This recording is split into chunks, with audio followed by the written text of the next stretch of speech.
G'day guys, welcome back to the UCATT YouTube channel. How is everyone going? Now, today I'm going to be doing a review of every AFL team's picks in the 2021 AFL Rising Stars Draft. Yeah, it's a pretty straightforward video. I'm going to go through every team, got a few graphics down the bottom for every team's best selection. And yeah, let's get right into it. Starting off with the Adelaide Crows, their top selection was at pick 6. It was Josh Rochelle from the Murray Bush Rangers, standing at 179 centimetres. Kautwomi, the draft expert on AFL.com.au, he predicted him to go at 6. He did go at 6. He was averaging 26 possessions for Victoria Country during the NAB AFL Under-16s Championship. He has been compared, to Toby Green, and he's even a very, very skilled soccer player offered to join a contract with Melbourne City. And he was also in the Australian Under-17 Socceroo squad, so he's bloody pretty good. He's a man of all trades. Also picked up by the Crows at pick 36 was Jake Saligo, and at pick 44, Zach Taylor. So the Brisbane Lions, their top pick, came at pick 16 with Darcy Wilmot. He came from the Northern Knights from Vic Metro. He is a defender and he stands at 183 centimetres. Says he's a very, very strong contested ball winner. He played 7 games for the Northern Knights, averaging 15.1 possessions, and was often involved in 60-metre plays here.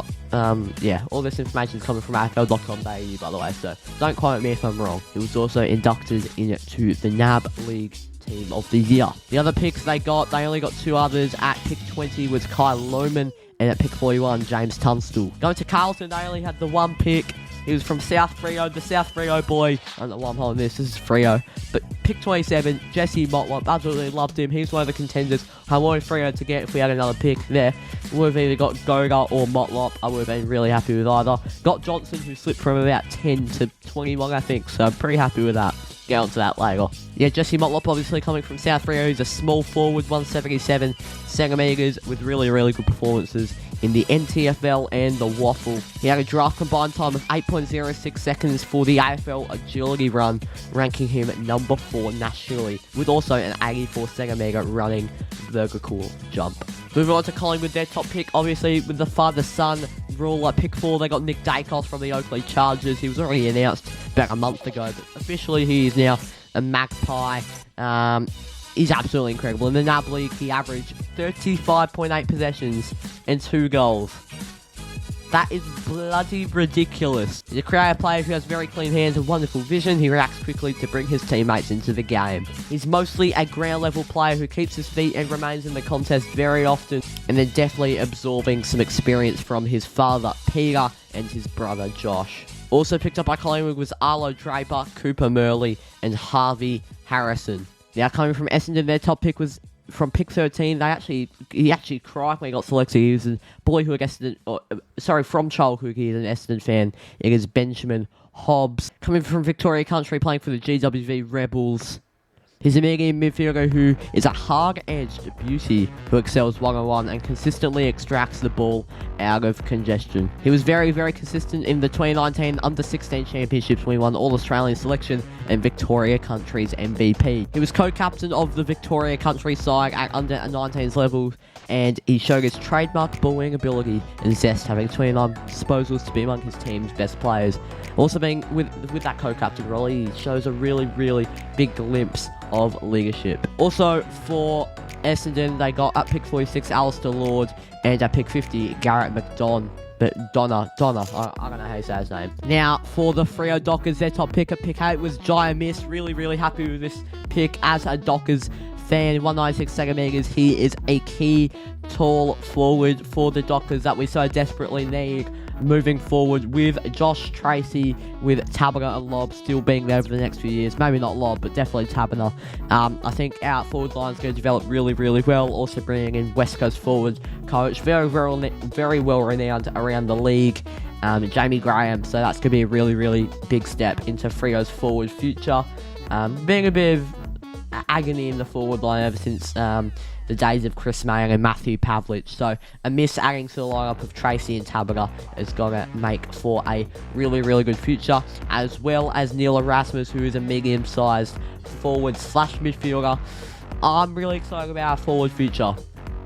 Matthew Johnson also slipped from about the top 10 expected pick to pick 21. So yeah, 3 homegrown talents to start the draft for us. A tall midfielder who's been compared to Adam Shearer, a phenomenal replacement for him, who I think could go straight in the side. He had an incredible 2.98 seconds run for the 20 metres and 8.06 seconds for the AFL agility run. And he's 192 centimetres, a fast, tall, inside midfielder who can definitely replace Adam Shearer. And at pick 54, Eric Benning from Claremont, another homegrown talent. Don't know much about him, but he looks really, really nice, a tall forward / ruckman. We had a few other picks later on in the draft, but we did pass them, as did a lot of teams. And the last pick actually ended up being Charlie Constable and Tajwa Wogan. Now for the Cats, coming in at pick 24, their top pick was Toby Conway, coming from the Geelong Falcons.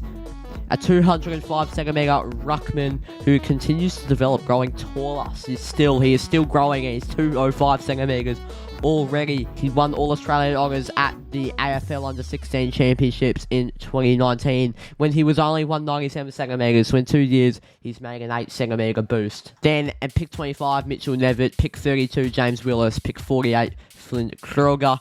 Pick 64, Cooper White. Now for the Gold Coast Suns, at pick 5, they got Mac Andrew, who looks like a phenomenal tall forward / ruckman at 200 centimetres. Only 70 kilos, so that could be a big factor into his game time at Gold Coast. He'll definitely need a bulk up for that. He's got a really, really good natural ability of overhead marking, a leap, agility, and speed. He was also selected from Melbourne's Next Generation Academy, nipped by the Gold Coast Suns. Like they actually nipped Charlie Constable, who they got at pick 64 in the second last pick draft of the night. GWS's top pick at pick 3 was Finn Callahan at 191 centimetres, a left-footed medium midfielder coming from the Sandringham Dragons.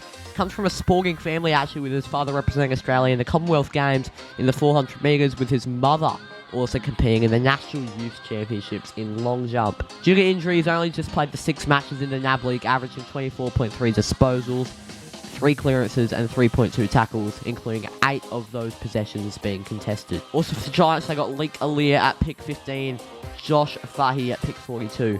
For the Hawks, Josh Ward with their top pick at pick 7, 181 centimetres, 74 kilos from the Northern Knights, a left-foot small midfielder who showed a lot of traits this season as an emerging star. He has elite footy endurance and very, very good smarts as well. He imposed himself on 5 matches with the Northern Knights, averaging 30.2 disposals, 11.6 of those contested, and had 29 disposals in the NAB AFL Challenge match, with Vic Metro taking on Vic Country. Also for the Hawkers, they had Sam Butler at pick 23 and Jai Sarong at pick 53. Only one pick before the Dockers pick, where we almost had the Sarong brothers at the Dockers. For the D's, their top pick was a Freo faithful. He trained with Freo, really hoping we would get him.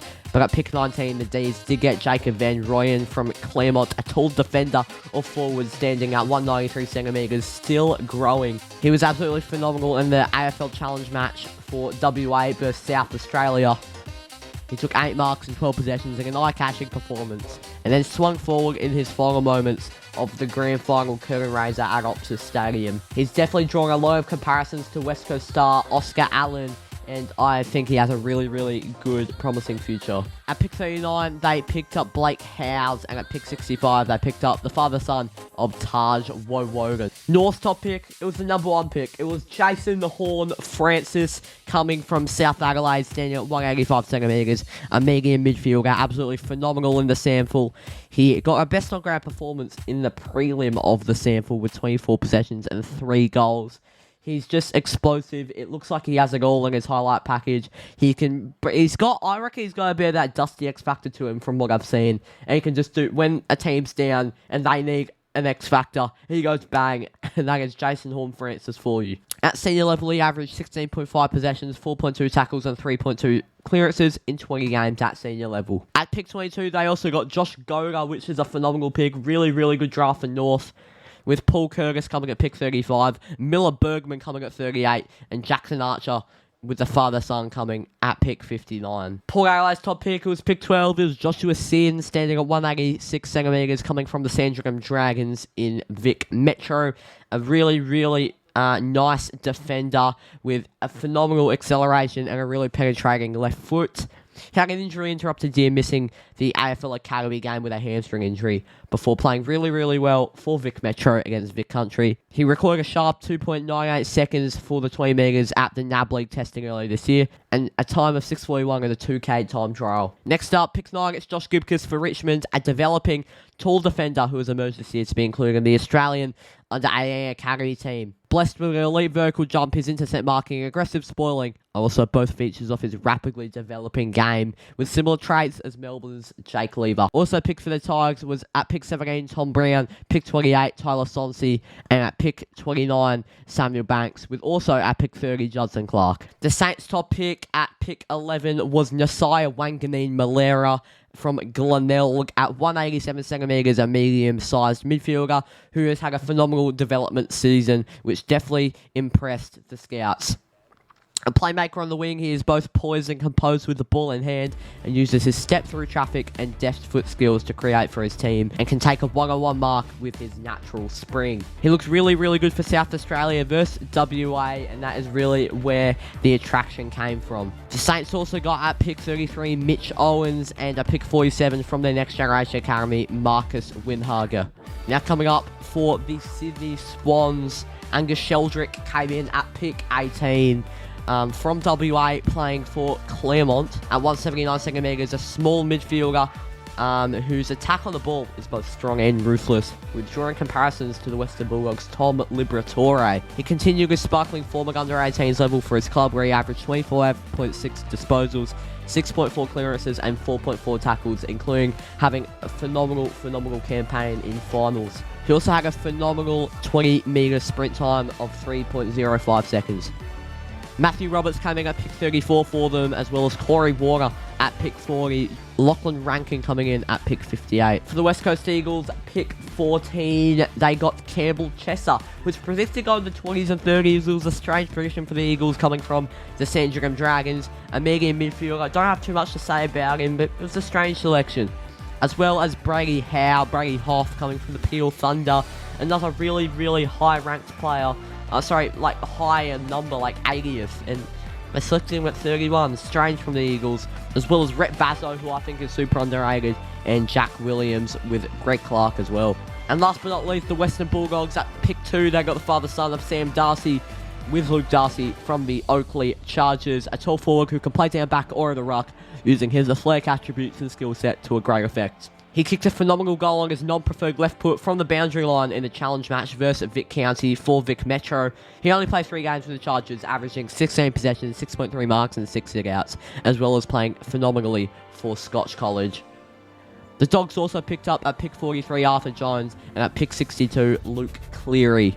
Thank you guys for watching today's review video. If you did enjoy, make sure to leave a like and subscribe if you're new. We're now really getting into the depths of the cricket content, and I cannot wait for this summer. So make sure to subscribe for that. We'll also try to hit 3,000 subscribers by the end of the year, so make sure to subscribe if you're new and really help our cause towards there. It'll be an absolutely phenomenal achievement. Thank you guys for watching. Have a good one. We'll see you later.